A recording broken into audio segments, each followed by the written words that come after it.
You are now listening to WBPPR, Big Pretty Public Radio. The following program has been brought to you by Second Amendment Vests, granting you the right to bear arms. And this message from the COVID Cowboy. Reach for the taps, partner. Be sure to lather and rinse your mitts for at least 20 seconds. Keep your mitts clean. This has been a message from the COVID Cowboy. And now, an evening with the authors. I am your host, Dana Glass. Hello and welcome, loyal listeners, to yet another video edition of An Evening with the Authors. We should have once again been at our live show the first Tuesday of every month at the White Rabbit Cabaret in Indianapolis, Indiana, but instead I am in my home, I am in a robe, and I am eating frozen yogurt as if nothing matters, because nothing does. Although we cannot be at the White Rabbit Cabaret, I would recommend you visit whiterabbitcabaret.com and shop for merchandise and even donate to their lovely staff, who would very much appreciate it during this difficult time we are all going through. Our show, of course, was also supposed to appear at Logan Square Improv in Chicago, Illinois this week. That also, well, that won't be happening either now, will it? You can, however, go to their website at Logan Square Improv and join their Patreon. $5 a month gives you access to all live shows. Quite a deal indeed. Let's get on with the show, shall we? Our first guest is the author of a pamphlet called Toilet Therapy. I once saw it floating in a puddle in the parking lot of a Minute Clinic. Please welcome Dr. Christina Diarrhea.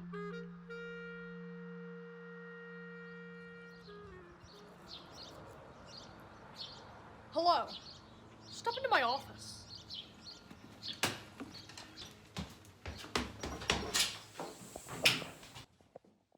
Hi, I'm Dr. Christina Diarrhea, the toilet therapist. Christina Diarrhea. Now, I'm not your typical psycho therapist. I do all of my sessions sitting down on the toilet. This little half bath is my sanctuary. It's where I do my best thinking. It's where I do my best advice. Here's my diploma. Not to sound like an elitist, but I did get a degree in English from the University of Phoenix. It really helps me communicate with my patients who speak English. What I'm doing here on this toilet is a breakthrough in behavioral science. My clients feel more at ease when they see me sitting here, pants down to my ankles. It's easier to open up to someone who is sitting on a toilet. You have nothing to lose. The idea for toilet therapy came to me in a Target bathroom in 2003. The woman in the stall next to mine was having an ungodly mental breakdown, and I talked her through it. When I came out of the stall, I realized I had been there alone the entire time, and the idea for toilet therapy was born.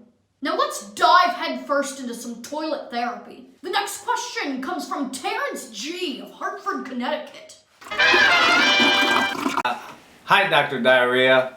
I love boneless chicken wings. It's my favorite food.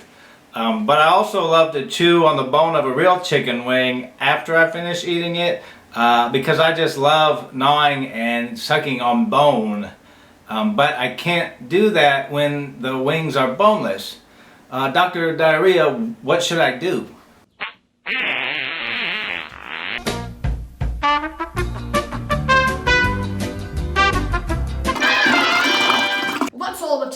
have today, folks. I'm Dr. Christina Diarrhea, signing off. I'm taking a down here, Dad! Christina Diarrhea. Christina Diarrhea. Christina Diarrhea. Wait a second. What about my question?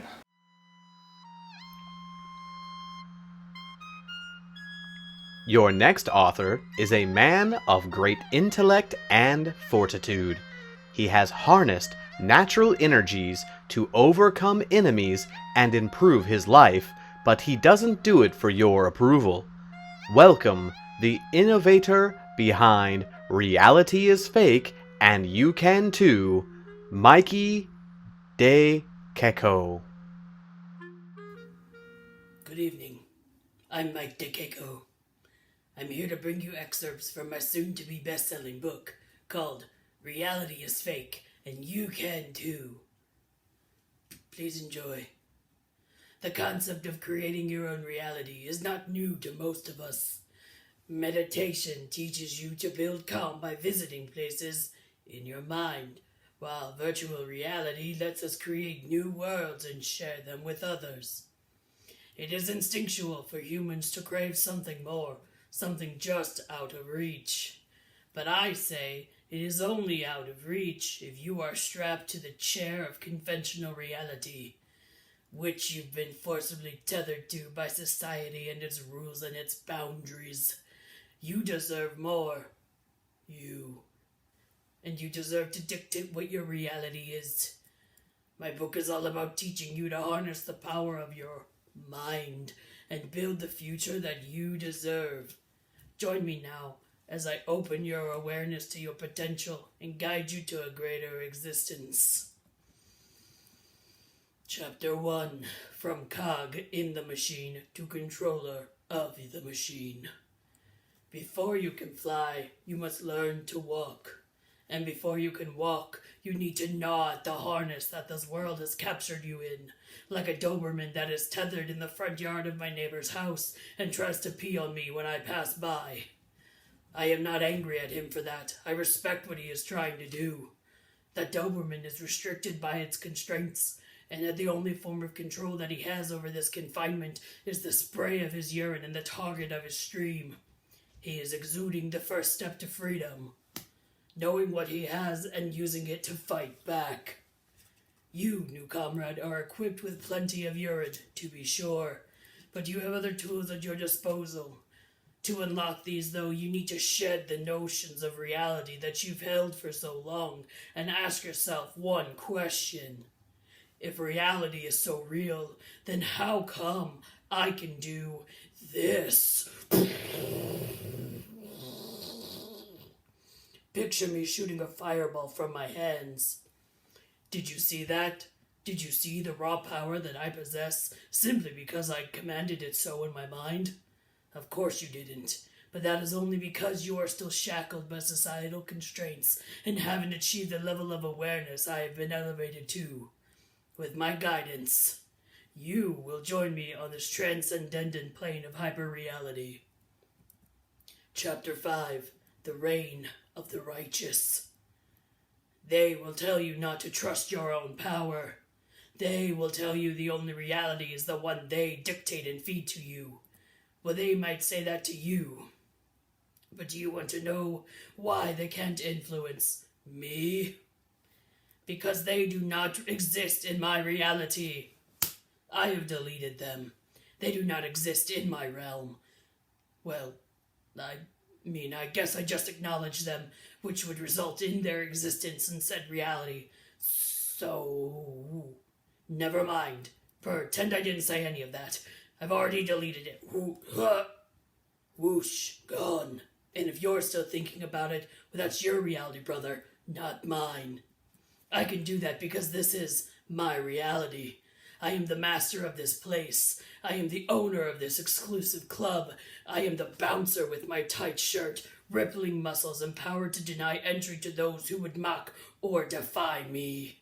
People like Kelsey, the store manager at Pier 1, who refused to satisfy my return of a nightstand shaped like an elephant simply because of a near invisible stain left behind, allegedly, by an opened bottle of my black market eczema queen from Guadalajara.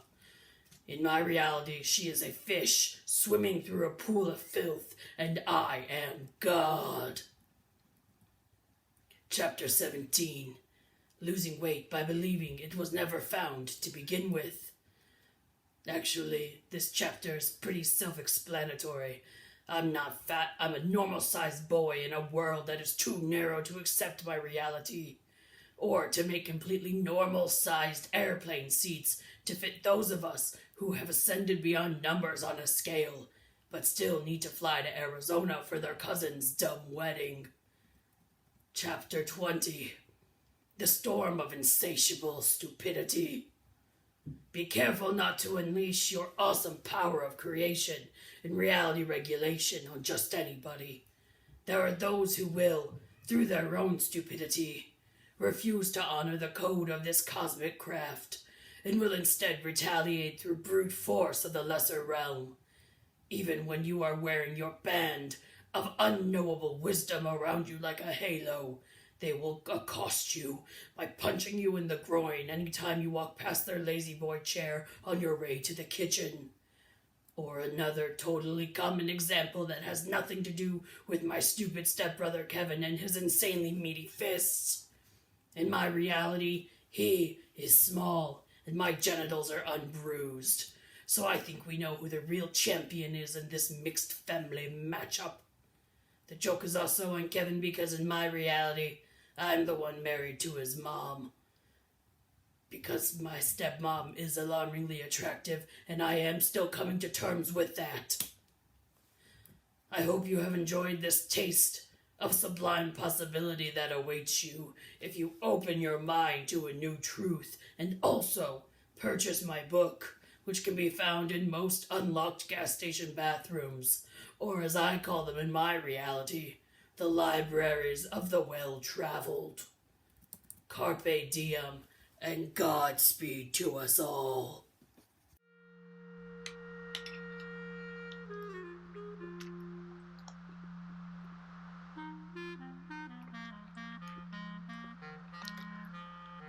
Your next author is a pathological crier. Tonight, he will share with us how he has positively conquered his time in isolation by reading entries from his book titled The Quarantine Cry Journals. Please welcome Wesley Snivels.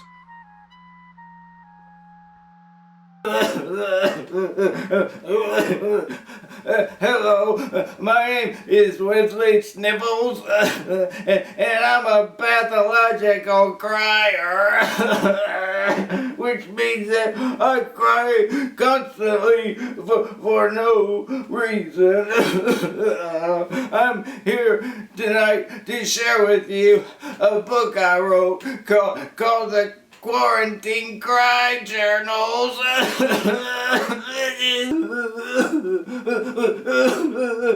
People always ask me, Wesley, why are you always wearing blue? And I tell them it's because it's the color of depth and stability. I would now like to read to you the Quarantine Cry Journals. March 23rd, I lost all my money in the stock market. Because I couldn't remember what I invested in. Later I found my money in a fund that was shorting the airline industry. I'm so rich.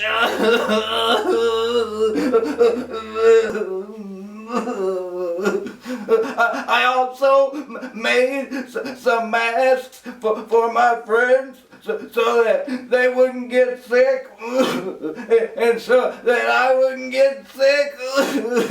But in the end, it didn't matter. We spent so much time in this quarantine that we all just got sick of each other. On March 24th, I gave a pep talk to my little tiny tomato plant because I read that positive energy helps the plants grow.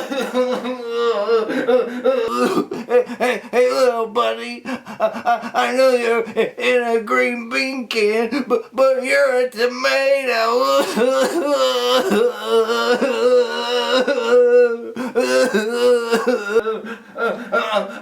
I also looked on the internet to find ways to pass the time,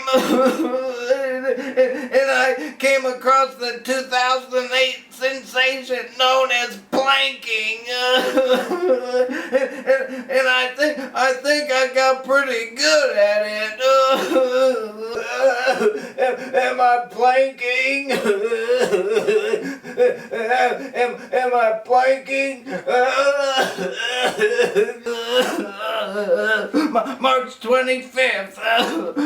This morning, I finally sat down and went through my emails, and I responded to a challenge that my friend sent me. Welcome to my ALS Ice Bucket Challenge. I would nominate someone, but they told me that I was the last one. We did it, everyone. We wasted all that water.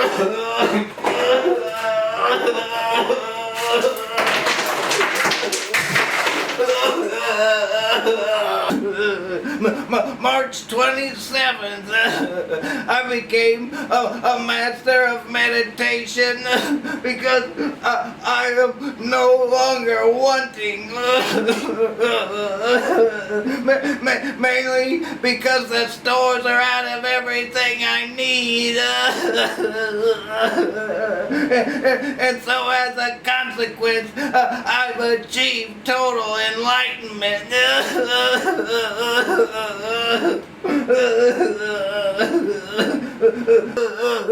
Today, I also looked at some videos online of people dancing with a group of people, and so I thought I would give it a try with my team.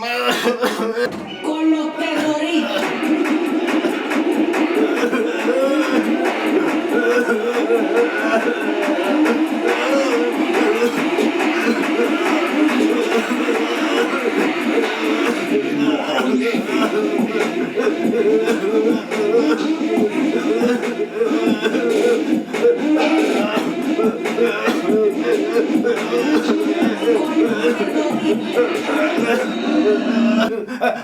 I'm Wesley Snivels, and I hope that you enjoy my journal.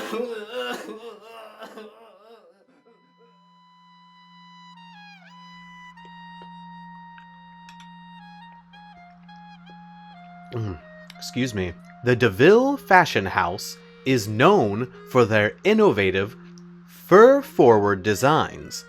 While you're probably familiar with outerwear designer Cruella and the unfortunate Dalmatian-related scandal that nearly bankrupted the family business, you might not know her less famous twin sister, Clawella, who is also a brilliant clothing designer.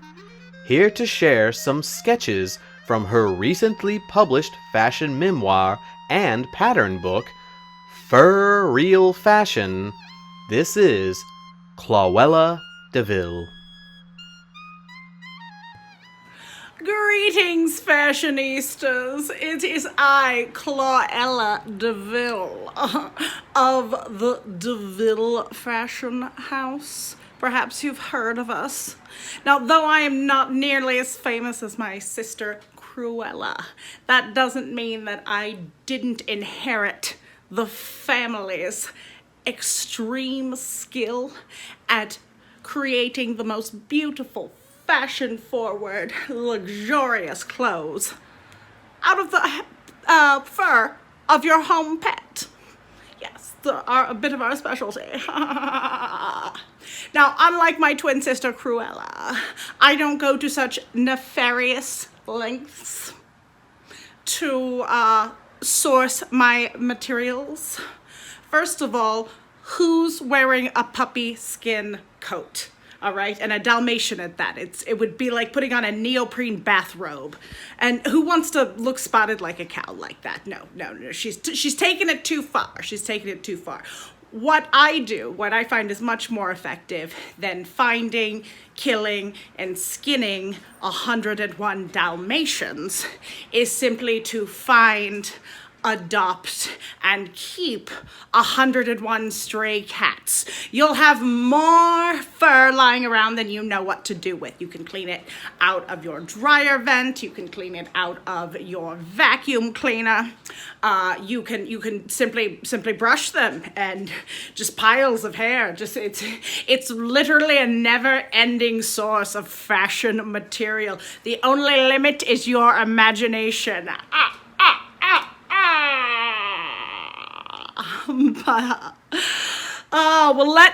Why don't I share with you some of my most famous patterns and fashion sketches from my newest book, For Real Fashion.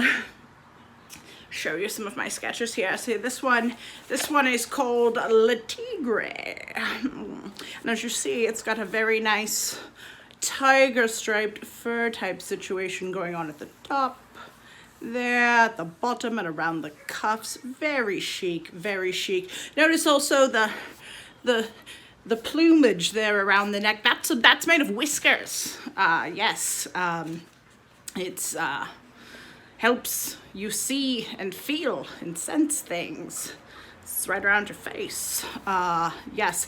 Don't feel like you need to source this as a legitimate tiger fur. The tigers are endangered, and we shouldn't be keeping them to harvest their fur. Feel free to use whatever orange tabby cats you can find around. They're usually in barns, sometimes hanging out by a garbage barrel. You might hear them yowling on the corner at 3 a.m.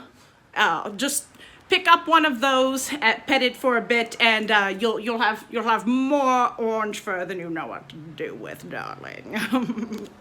Oh, let's see what else we've got here. We've got so not just coats and outerwear for the Deville fashion line. This we call the calico.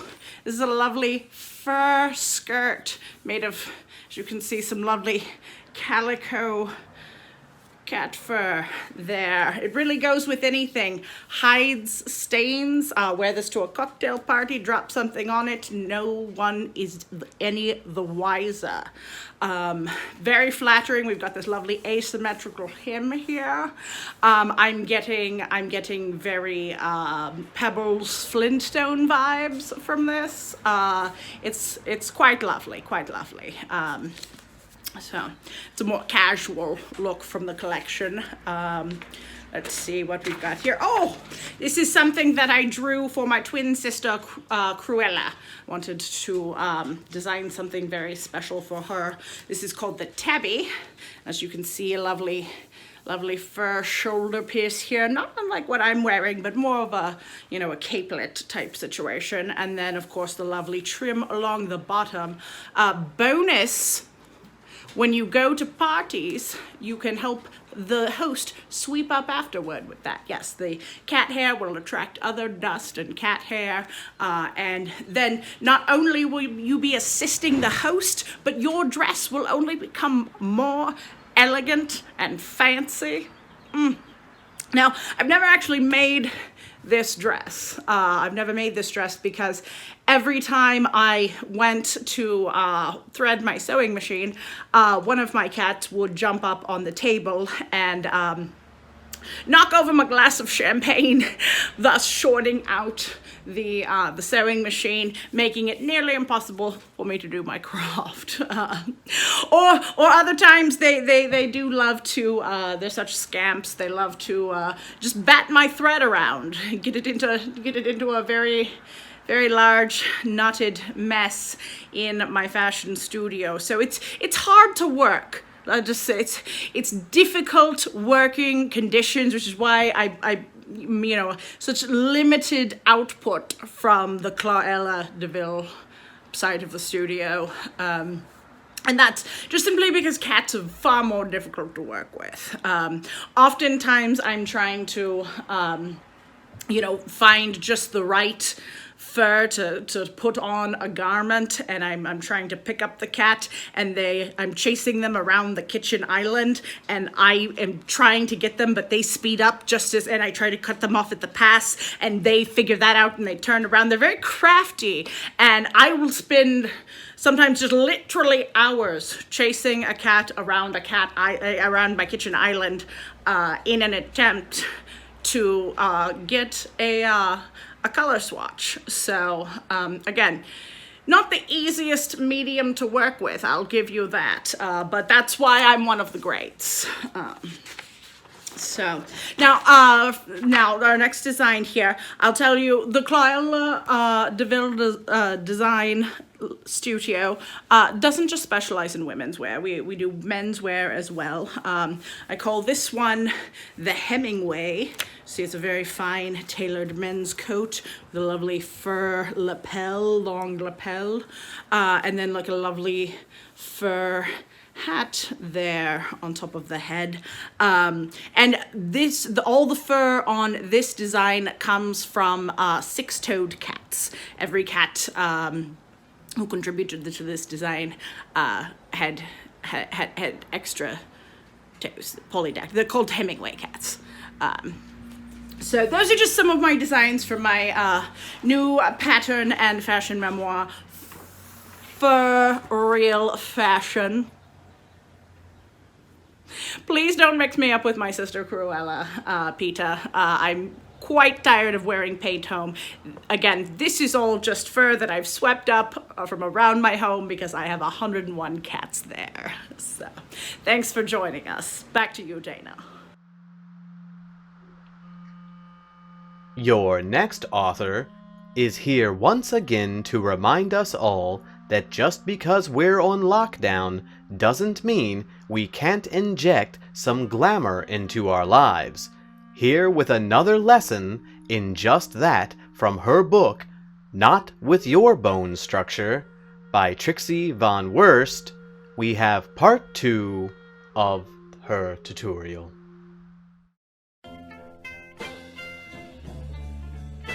Next, we move on to our face. So, take off your specs. Ooh.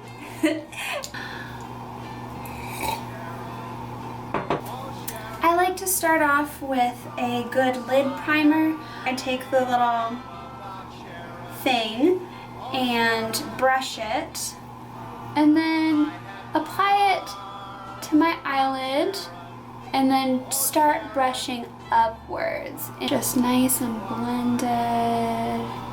Blend it out. Blended. Blended. Oops, we got an eye booger right there. Sharon, oh Sharon,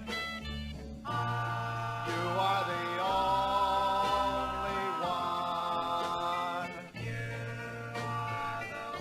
The salons are closed, so I've had to pluck them myself, and unfortunately one is a little bit longer than the other, but you know what they say, they're sisters, not twins, right? So they don't have to be even, I guess, even though the rest of your facial structure is completely symmetrical.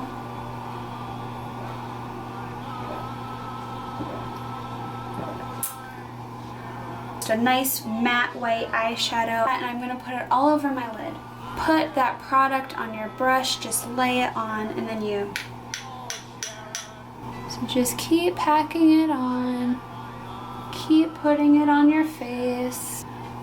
Nobody's going to pretend that the look that we're doing today is anywhere near natural, but the point is to look naturally unnatural. That's the whole point of makeup. Just perfect all the time. Oh my god.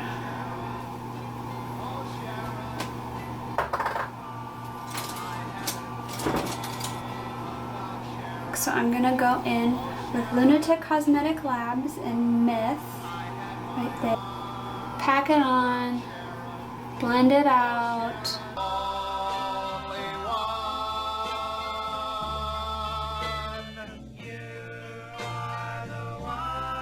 Next, we're gonna do the most important part, the wing. Everybody's eye shape is different. Some people's eyes are really droopy. Some people's eyes are really sunken in, kind of like a corpse. Some people's eyes are like way too round.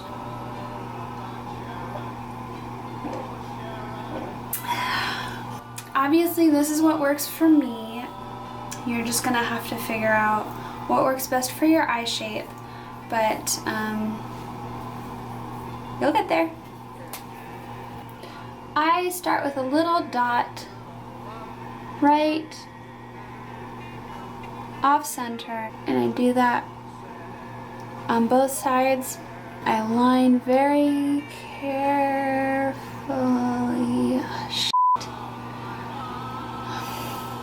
I start down from the bottom and go upward.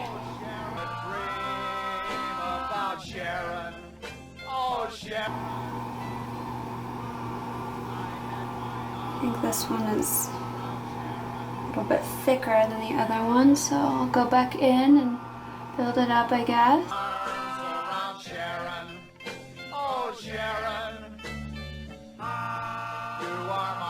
And we're gonna fix this eye real quick.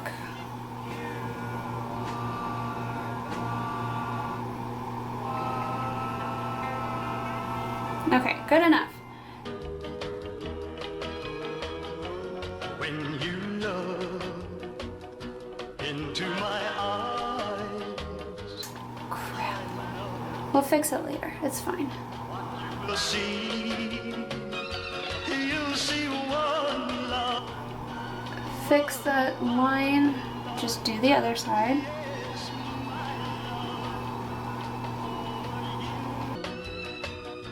Into your eyes, Crap. So, this is a little bit more than I expected, but we'll just extend the wings and even them out. for me, one love is the secret of happiness. Your love into my heart. I know you will see. Now, it's important not to make a mistake with this eyeliner. It just dries immediately. So you want to make a delicate line, a more delicate line than I did into the corner of your eye. Draw carefully. Well, I guess we'll just make it a little bit thicker. Make it this one even. So this is your dramatic cat wing eyeliner. Now we're gonna get to eyeshadow.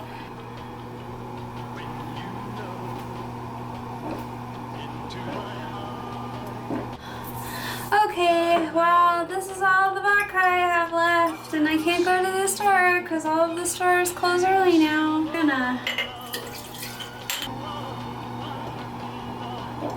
We're just gonna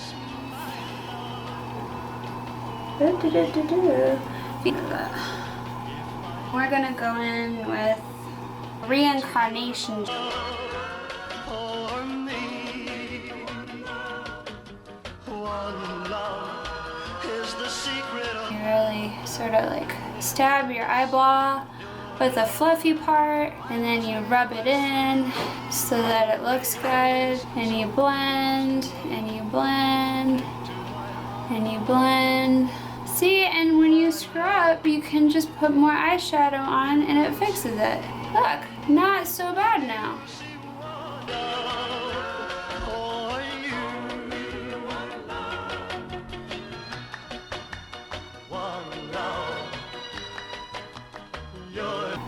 You just rub it in, and rub it in, and rub. And now all of a sudden you're starting to look glamorous.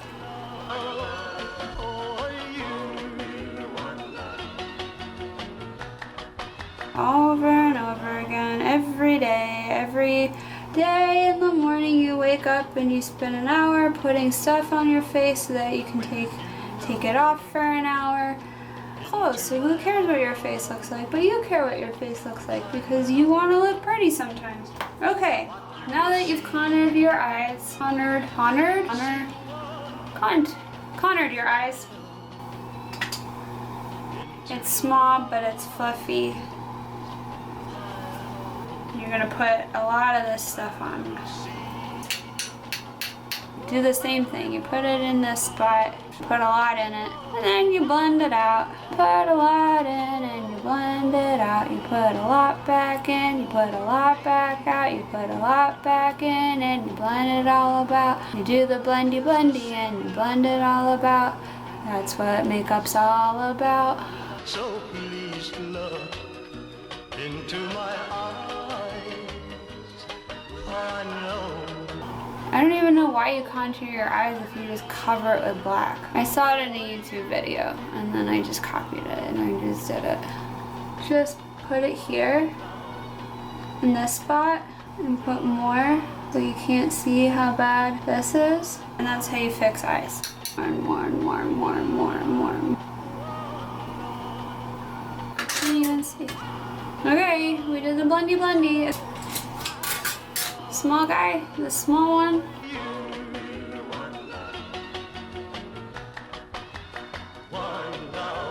It'll look good. Don't worry, it'll look fine. I had my nails done, and then I had to take them off. My nail technician can't touch people, so I don't have nails anymore. But the foundation.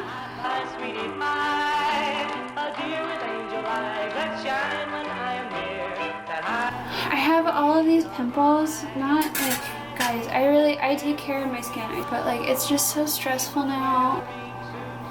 And you just kinda don't lift your eyebrows because that's how you get wrinkles. Blend it all about, and do the blendy blendy, and you take it down your neck. That's what it's all about.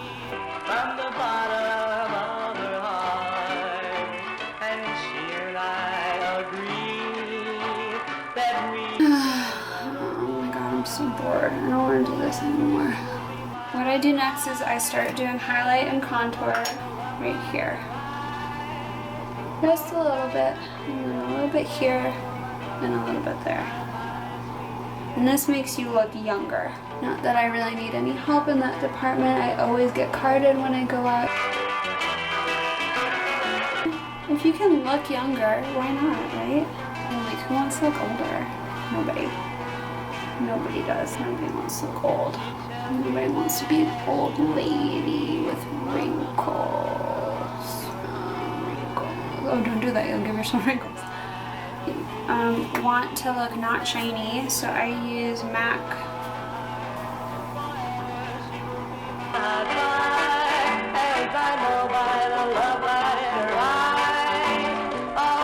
Matte skin, just no pores, no wrinkles, no pimples, no acne, nothing. You just see perfection.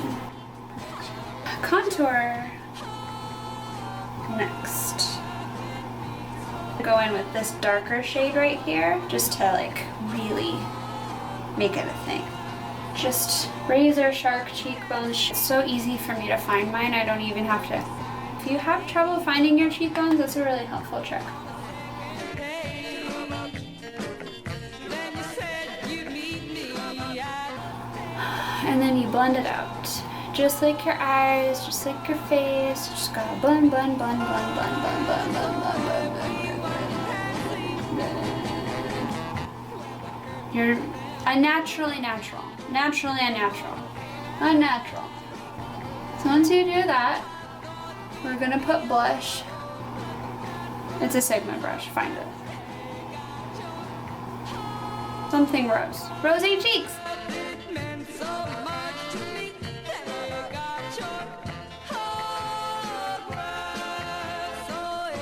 It's like you're painting your face. But you just punch yourself in the face. And then you blend it out. Blend, blend, blend, blend, blend, blend, blend, blend, blend, blend, blend, blend, blend, blend, blend, blend. Just so that you look alive, even though on the inside you might not feel that way all the time. And what else do we need to do?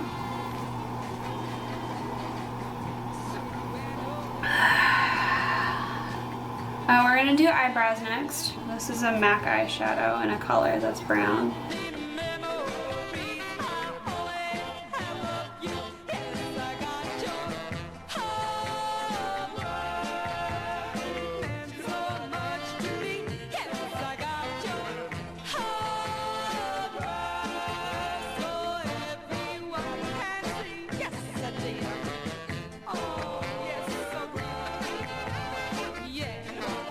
And to make them even, because I had to pluck them myself, because the lady who waxes my eyebrows, she can't come and see me, and I can't go see her, and everything's shut down, and it's so sad. Lips. For her lips, I'm gonna put my spectacles on. Red. No one else's dreams ever shared my dreams. Okay, well, you gotta make them even, so just overdraw that side a little bit. And we'll be right back.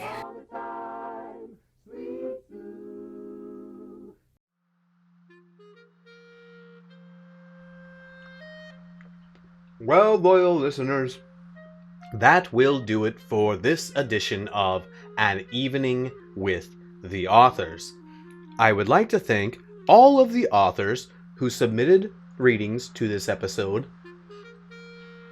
I would like to thank Eric Salazar, who provided our theme music entitled Soul Search. I'd like to thank the White Rabbit Cabaret and Logan Square Improv for booking us even though the world fell apart.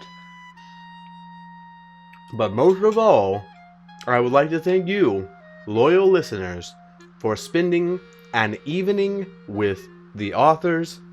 I'm Dana Glass. Good night.